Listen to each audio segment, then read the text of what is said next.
धधकता है बाप का कलेजा और उंगलियां माँ की जलती हैं। तब कहीं जाकर इन घरोंदों में औलादें पलती हैं। नमस्कार, मेरा नाम है आशुतोष शुक्ल। आप सुन रहे हैं एक कहानी या हमारे खुद के किस्से जिसे हम रोज जीते हैं। कहानी का नाम है छोटे नवाबजादे। इसके पहले अंक में आपने सुना थकी शाम। कहानी का मुख्य पात्र विपुल अपने माँ बाप से ज़्यादातर गुस्सा ही रहता है। उसे लगता है उसके पिता उसके ऊपर ज्यादती कर रहे हैं। वहीं कहानी के अन्य मुख्य किरदार विपुल के पिताजी एक न्यूज़पेपर में साधारण से कार्टूनिस्ट हैं। अपनी पाई पाई जोड़कर उन्होंने विपुल को कस्बे के सबसे अच्छे स्कूल में पढ़ाया, परंतु आज विपुल की जिद है उसे बीटेक करना है। पर उसके पिता के पास इतने पैसे नहीं हैं। जब उसकी पत्नी विपुल को समझाने जाती है तो उल्टा विपुल उनसे सवाल करता है, उन्होंने उसके लिए किया क्या है। अब आगे कहानी का ये अंक है एक रात।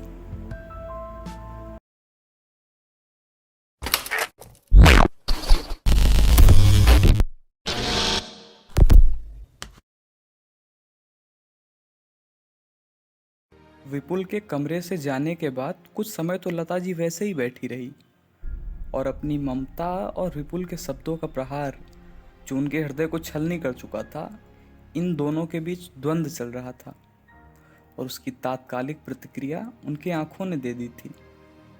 वे आंसुओं की धार अपने आंचल में समेटकर एक बनावटी मुस्कान के साथ भूषण जी के कमरे की तरफ चली गई। कमरे में भूषण जी खुद को समझाने वाली मुद्रा में बैठे थे। लता जी जाकर पैरों के पास बैठ गई और मन ही मन सोचने लगी कि कहाँ से बात शुरू करूं। तभी चुप्पी तोड़कर और थोड़ा गला साफ करते हुए भूषण जी ने पूछा, क्या कर रहे हैं नवाब साहब? लता जी को तो मानो बोलने के मौके की ही तलाश थी। और शुरू वही बीटेक करने की जिद। आज तो सारी हदें पार हो गई। आज हमसे कहते हैं कि क्या किया है मेरे लिए। कहते कहते लता जी की आंखें डबडबा गई।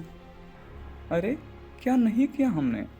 साल भर में एक साड़ी तक नहीं मांगी, बिना कुछ पूछे बस करते गए, कहीं हमारा बच्चा भीड़ में पीछे ना रह जाए, इसलिए अपने सुख की कभी परवाह ही नहीं करी।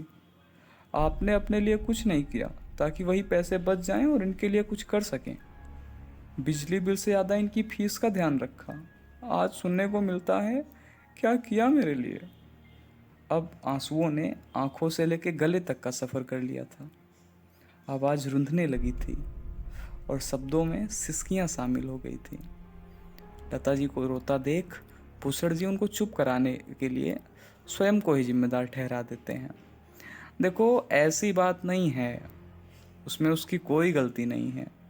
उम्र ही कुछ ऐसी होती है। मैंने भी तो बाबूजी के फैसलों का सम्मान तब से करना शुरू किया था जब मुझ में अकल आई थी। हमने जैसे तैसे इतने बड़े स्कूल में उसका नाम तो लिखवा दिया, पर स्कूल फीस और कापी किताबों के बाद कभी कुछ बचत ही नहीं हुई है। कभी सोचा ही नहीं 12वीं के बाद क्या करेंगे। वैसे मैंने पता किया है, उसकी कक्षा के सारे लड़के बड़े बड़े कॉलेजों में गए हैं।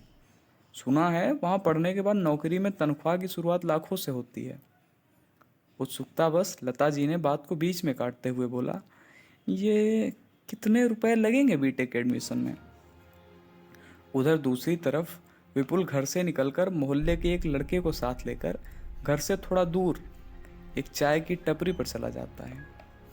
वही शायद घर जैसी कुछ चर्चा चाय की टपरी वाले के मन में चल रही होती है। विपुल को इन दिनों ना जाने सिगरेट की लत लग गई थी या मित्र मंडली में खुद को फिट करने की जद्दोजहद में उसने ये शुरू किया। अच्छा, ये भी होता है ना कि अगर 4 लोग सिगरेट पीते हो और तुम सिगरेट ना पीते हो तो तुमको एक मन में डर लगा रहता है कि मैं इनसे अलग होके बहुत पिछड़ तो नहीं गया। वैसे वापस आते हैं। चाय और सिगरेट दुकान से लेके दीवार के पीछे जाकर पीने लगा, क्योंकि इलाके का वह पहला ऐसा लड़का था जो इतने बड़े स्कूल से पढ़कर निकला था। बस्ती में उसे समझदार समझा जाता था। लोग उसे सलाह लेने के लिए भी कभी कभार आते थे। चाय ख़त्म करने के बाद पैसे देने वो चाय वाले के पास आया तो चाय वाला भी सवालों के द्वंद्व से खुद को शांत करने की कोशिश कर रहा था। इतने में विपुल दुकान पर आया। दुकानदार के सामने विपुल से समझदार कोई और न था और उसने विपुल से अपने 5वीं पास लड़के के स्कूल में एडमिशन को लेकर सवाल पूछने लगा। भैया, अभी उसने मेरे बड़े वाले लड़के ने 5वीं में फर्स्ट डिवीज़न में पास किया है। सोच रहे हैं किसी अच्छे स्कूल में अपने लड़के का दाखिला करा दें। हाँ हाँ, क्यों नहीं, होशियार है तुम्हारा लड़का, अब चाय की दुकान पर तो बैठेगा नहीं। ऐसा कह के अपनी बात को ख़त्म करने के लिए विपुल ने उसका जवाब दिया। भैया, ये आपके वाले स्कूल में कक्षा 6 में कितना पैसा चाहिए होगा? दुकानदार ने पूछा। विपुल थोड़ा चौंका, पर उसने बात को जल्दी ख़त्म करने के उद्देश्य से बोला, 1000 रुपये हर महीने और पहले महीने लगभग 10,000 का खर्चा होगा। तुम वहाँ रहने दो और उसके बगल में जो ठाकुर साहब का स्कूल है वहाँ करा दो एडमिशन।